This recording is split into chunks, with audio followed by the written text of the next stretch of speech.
Hello friends, and thank you as always for visiting the LSU Dynasties YouTube channel, the YouTube home of Legend Sports Universe, all-time dynasties all the time. This broadcast is a mod release announcement. The Legend Sports Universe historical player generator for NHL23, the first version of that is now available on my website. So this video is really just going to show you what it is, what it does, how to get it. So the first thing that we will do here is we will show you how to get it. You can visit my website. You can see it there, geforceedit.wixsite.com, LSU Dynasties. On the front page, you'll see the Historical Ratings Generator V1 released. Go click that link. It says download it here. That'll bring up this page. It will show you to copy a document. Click to make a copy there. That way you get an editable version. If I didn't do that, then basically every time anybody accessed the file and started editing it online, it would edit the version that everybody else has also. So that's why this has to be done. So once you have it, what can you do with it? So the whole purpose of this is multifold. Ease of player creation, to allow people to create historic rosters, more accurate players, and just an ease of kind of expanding the scope of rosters available for the game. The alumni rosters, as everybody knows, are vastly incomplete. There are lots of great historical players missing, and the goal here is to make the most accurate versions of players possible. I mean nothing personal about this, but I've done roster stuff for more than 20 years at this point. And one of the things that happens when a lot of people, and I get it because you're just trying to be easy and you're just trying to say, all right, I want to get these guys into my game. And you kind of come up with a kind of a quick and dirty way to get them in there. You find a guy you think was remotely comparable. You take that guy's ratings, apply them to the guy you want in the game. We've all done that. It's the quickest way. It's easy. You sacrifice some accuracy, but it gets you to be able to play quicker. Totally fine, totally understandable. But the biggest reason why people don't go into more depth is the time element. The hope is that me creating this generator will eliminate time as being an issue for people to get the players that they want into their game. By typing in a player's name into the sheet will go and analyze their stats and stuff, which are on other sheets that are hidden from the program. And it will spit out a set of ratings here. We'll use Mike Bossy here as the start. Again, my all-time favorite player who unfortunately passed earlier on this year. By entering Bossy's name, basically you have to enter that. You enter the number of seasons he played. I am working on a way to automate that, but just because of the way that the data set is that it pulls data from right now, you do have to manually enter it. So you'll see here he played from ages 21 to 30. Type in 9 there. It actually should be 10 because he actually played 10 seasons because it should be inclusive there. But the 9 actually works because there are very few ratings in here that it actually kind of impacts. And I find that it makes the ratings actually a little bit more believable doing this way. Then you go to hockeyfights.com and enter in the number of fights that fighter had. This link will just take you to the site. It won't take you to that particular player. I'm good. I'm not that good. So you type in the player. You go to that link, and that's really just for the fighter ratings thing. One of the recent guys who I did was Darian Hatcher. So you go, here it is, hockeyfights.com. You go to players. I did another video that kind of showed how to do this. So I won't spend too much time. I type in the player's name. It'll spit out how many fights are on the docket. There used to be another site that was really good and had like people's votes for wins and losses compiled so you could see how a guy did in his fights, which was a little bit better, but this site is very thorough and very solid. So there you see his list of fights. Darian Hatcher has 53. So Bossy only had 1. But Hatcher, you would type a 53 into that spot, and then you get the ratings. So for example, like I said, we will now switch from Bossy to Hatcher. Spits that out, 1935, so you enter 16 there, enter 53 there, and now you get ratings for Darian Hatcher. Gives you all the ratings categories, the shot pass variation, whether he should have a zone ability or not, and the maximum number of skills that you should assign him, along with the top 4 options there. Or it will often give you the top 5 options, actually, because the 5 is the most skills that you would be able to give him. But in his case here, max skills is 4, so that's what it lists. It lists the 4 skills there. This is something that the skills and the zone stuff is stuff I just did yesterday. It probably still needs a little bit of tweaking. I'm happy with it right now, but I'm sure the more players that get run through this, I'm going to find some trends and some categories that either come up too much or don't come up enough, and it'll be revised. Like I said, this is version 1. I'm self-confident in that I am good at this because I've done roster stuff and ratings formulas and stuff for so long. That said, by no means perfect. There will have to be revisions to this. I'm sure there's something fairly blatant that I'm going to have messed up in this that somebody will be more than happy to point out to me. And I will go in there and I will fix it as best I can. So now you'll see for Hatcher, it'll give you the position. It will give you the suggested player type for him, what role he should be. The confidence thing, I know that's a rating in the game. As for me, the confidence is how accurate I think the formulas that the ratings that spit out align with how good the player was. Most of them are going to come in at medium. Again, I try to be conservative with that. Some of them come in high. If you're within, this base rating is basically based on point shares for a guy's career, which I'll get to momentarily. You don't have to do anything with that rating, and it doesn't really mean anything in and of itself. It just kind of gives me a base number that some of these calculations work for. I probably could have hidden that, but there's no reason to. It's out there. I'm just kind of explaining to you what it does.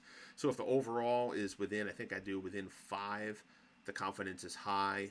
If it's within 10, I say it's medium. If it's more than 10 off, so if the difference between the base and the difference between the overall is more than 10, then I say the confidence is low.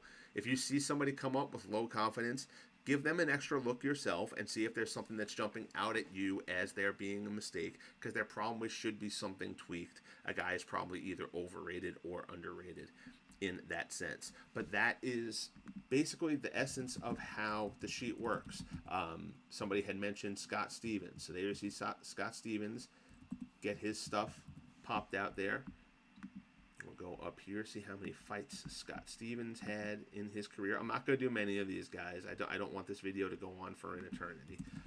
The big addition from when I posted the preview video a few days ago to now for the release was getting the zone abilities and the trait and the the zone thing and the skills abilities taken care of. So Stevens 95 plus 6 101. Enter a 101 there for him. So his fighting rating is up there in the 90s. His durability rating is great. Very solid player all throughout. One of the things this thing is going to do, though, for accuracy's sake, you see a lot in the game, and this is common with all sorts of sports games rating-wise, where if a player is, we think this player is a 90. Well, then everything that he has to be around a 90. That's silly.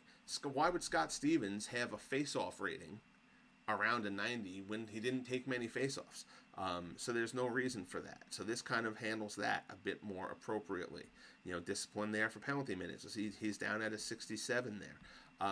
So what's going to happen here is I do use a bit more of a broader scope of ratings that should let players perform a bit more accurately. That's the goal anyway. I think you're going to see that as this goes forward. The reason that I ended up doing this is, if you're not at all familiar, it'll be a little bit of a quick plug here for the channel. The Legend Sports Universe is a collection of cross-era sports simulation dynasties that I use, that I create. I do all the player ratings myself for a host of games. Basically, I'm a sports history guy. I'm a sports journalist by trade. Sports has been my life forever, and I bring the players basically throughout master list of the best players in history. I create fictional teams. I create real players with draft classes to make it a career mode kind of thing. And then I play out those universes. I largely sim those. I watch them as an observer. I love the stories that are told, and then I try to relay those stories to you guys. I originally wanted to get into broadcasting, and I ended up in journalism instead. But I broadcast a lot of games here on the channel. So it's a lot of greats from sports history all coming together. And NHL23, when they enabled this is my first foray into this game. I haven't even had the game in about 5 years. But when I saw they were doing custom leagues, and I was able to create custom teams and custom league sizes and stuff like that, that got me into wanting to do this. I was doing the LSUHL with a game called Franchise Hockey Manager, which is a little bit more of a text kind of sim, and it just wasn't grabbing me. I wasn't into it. And now I'm really excited for what this is going to be. So you'll see there's a preview game from the LSUHL here on the channel. I've written a lot of preview stuff about it and shown examples of it on the Facebook page. I will refer to that again later, but if you kindly would like and follow here, Legend Sports Universe on Facebook, I'll be doing a lot of stuff, updates on this mod and other things on there. Real quickly, again, we're going to go, I have to go and bring this down for a minute, finding your way around here. If there's something that you don't like or something that you feel like is off, there are ways for you to modify that for how you want things to go. There are 3 hidden sheets in here. I'll show you what those are real quick. The RW all time is just a data pool. That's all it is. If you mess with anything in here, if you change the order or anything like that, it's going to screw up the entire sheets. So I would strongly advise against doing that. But it's basically, there's your list, more than 2,000 players throughout history with all their stat data. And these are basically your core stats are in there. And again, I've mentioned more than 2,300 players. There's your list. 2363, Jeff Nielsen brings up the rear there. It is basically anybody who played at least 250 games in the league since 1967 and who has point shares for their career that are positive. You see the other offensive point shares, defensive point shares overall, adjusted goals, adjusted assists, adjusted points. That is basically their calculation that brings all the eras together and kind of creates mixes guys from a high offensive environment to a low offensive environment and puts them as though they were all kind of playing in the same pool. It's basically everybody relative to their era. So it provides a little bit of a better measure there. A lot of the formulas work off of that. If we look at another one of the hidden sheets, POS ratings, this is where all the data gets crunched. So you'll see for somebody like Scott Stevens, there's not a lot in the way of the modern data. Giveaways per minute, hits and blocks, face-offs, etc. Play involvement, which is, basically, takeaways, giveaways all together, etc. Goals per assists, time on ice, which factors into endurance for the guys who that's available for. So if you jump back into the main sheet and enter a current guy, let's enter Crybaby Sid. We'll enter Sid the Kid in there. Terrific player. Gonna hate him, but he's a terrific player. We'll look up Sidney Crosby's stats here.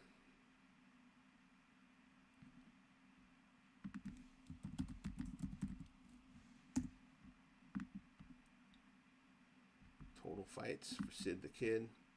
Can't imagine it's too many, but he scraps it. He scraps it a little bit.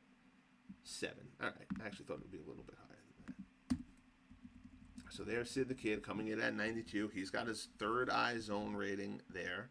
He's got 5 skills that it suggests. Again, that's very new. I just came up with that stuff yesterday. If you are for current players who are already in the game, if they already have zone ratings and skills listed there for the guy, you may very well want to stick to those for guys who it has already assigned them to. There's nothing wrong with that. Again, this is more for me trying to generate reasonable ideas based on the formulas, based from their ratings that come out here. What would be good skills to assign them? So now you'll go and you'll see under Sid, And now you've got those other stats, the point shares, the adjusted goals per game, assists, blah, blah, all that kind of stuff. But now you've got face-off win percentage. So of all of those guys in history, those 2,300 plus players, he ranks 145th on the percentages of face-off wins there. That's still a pretty solid rating. Adjusted goals per game, he's 15th all time. Adjusted assists per game, he's 6th. So, I mean, those are impressive numbers coming out of Sid Crosby. And those ranks, relative to everybody else, are what kind of serve as the basis for these ratings here. If you feel like what I've done is either too generous or not generous enough, play with these numbers. Basically, you see next to a guy his rank percentage in a given category. So, like, say for Sid, one of his factors, shot percentage. That's an easy one. Shot accuracy. He ranks 258th out of those 2,300 guys. That's 89th percentile. That's good for a 93 rating on my scale. If you feel like that's too high or too low, play with these numbers. You just have to play with the ones in the, play with the numbers in the column here, and the ratings will change. So if you decide that you want this to be a 93, feel free to go ahead and change that, and you'll make gaps wider and smaller, and that will let you kind of decide how generous you want to be with the rating. So you can kind of manipulate this a bit for your own purposes if you feel I'm too harsh or too generous with the ratings. The last hidden sheet is new stats, and that's where the second group of data comes from. And this is where this Corsi and Fenwick, I'm not against those stats, but I don't really use them here because I feel like the individual stats are more relevant. But you'll see like the face-off stats are here, the hit and block stats are here, the takeaway and giveaway stats are here. So basically I needed to do a new sheet, a new stat sheet and an old stat sheet, just because Hockey Reference has them separated. So I needed to kind of, I gathered all that data from a search through the Sports Reference StatHead thing, of which I'm a member because of my job. And then you can kind of create all sorts of search criteria, create these lists yourself. If you want to do something that some people may want to use this sheet for, is creating a single season. You can do that. You just have to go there, and in your scope of your criteria, instead of selecting for combined seasons, where it goes through that whole range, just select the season that you want, and then it will spit out everybody with these categories. If anybody ever needs any help with that, give me a shout, let me know, and I will try to coach you through that as best I can. So I do prefer to keep these sheets hidden now, just to keep things from being a little bit cumbersome. But that's what all of those sheets do. So those sheets are available to you when you download the mod sheet. If you decide that you want to manipulate something, add more players, whatever. Again, that is all going to be available to you. Known weaknesses, weaknesses/preferences of this project at this point. Names with accents. Somebody like, I was putting in somebody like Ulf Dahlen, right? Ulf Dahlen, that's technically spelled right, but he won't show up here because the Hockey Reference site has the players with their accents. So Ulf Dahlen has the little accent there over the E. So you'll need to copy that, come back in here, and paste it. And now Ulf Dahlen's ratings will show up. I'm not going to worry about editing his fights now because it's meaningless at this point. I've kind of gone over that. So you'll see he has a couple of max skills. This tells you what the 2 suggested skills for him are. And obviously you can change those however you like. They're just suggestions. The speed category, particularly for older players, is the most likely category to need to be adjusted. It's the most likely category that you're going to look at and say, hey, that's too high, hey, that's too low. Probably too high would be my guess. But that's probably the one that you guys will probably change a bit more. There's just no real good metric for speed. So a lot of that is just kind of based on their productivity, and it works off of that. A better player, you kind of figure, is a better skater. It's not by any stretch of the imagination a perfect way of doing it. It's just kind of the best option that I've got. Right now, too few guys are coming out with the grinder and power forward evaluations. They happen. Power happens. Grinder very rarely happens. That might just be because I'm kind of dealing with all high-level players because of the nature of what the LSUHL is going to be. So if you start doing stuff with more kind of lower-tier, regular players, for lack of a better term, you might see those happen a little bit more. And lastly, and I think I mentioned this before, I feel like I'm pretty strict in handing out the zone abilities, but I think I'm a little bit generous in handing out the max, the skills. You have somebody who's ranked in the low 80s, they'll still have a couple of skills that they can utilize. Again, I feel like that's just kind of something that gives a little bit of differentiation between players, and that's a big thing for me in doing this. As far as feedback goes, if you troll me, I'll ignore it, so don't bother. Let's save each other the trouble of that. I have no problem with constructive criticism, but I'm not really interested in criticisms of an individual player's ratings being off. An individual player, change it. But as I do figure I'll probably do a couple of modifications to this thing, what I'm really looking for are trends. This type of player is too high or too low in this category. This category on the whole is broadly overrated, underrated, whatever. That's the kind of thing that will help me get this a bit more accurate. So please feel free with that. Best way to get me with that stuff is probably on that Facebook page. I will put it up here again. You can also certainly leave comments here on the video on the channel. But I'm really kind of be doing a lot of stuff on that Facebook page. So you can certainly leave comments there, reach out, and hopefully you're going to find this useful. So I'm not going to release another video on this yet. I'll kind of wait, and I'll see questions, comments that come up in the next couple of days, and then I'll probably do another one, try to answer any questions that come up that way. But I hope you guys find this useful. I hope it helps you create the game that you want out of NHL23. I hope it leads to a lot more good historical projects and season replays and more thorough and better rated alumni teams and all that kind of stuff for a fantastic sport and a real, what I think has been a real good game. I'm enjoying the hell out of it. So hopefully you'll stay tuned. You'll check out the other stuff here on the Legend Sports universe that I turn out. Hopefully you will like and subscribe to the page. You'll enjoy the LSUHL once it gets started. And most importantly, thanks for watching. Be good to each other, guys, and we'll talk soon.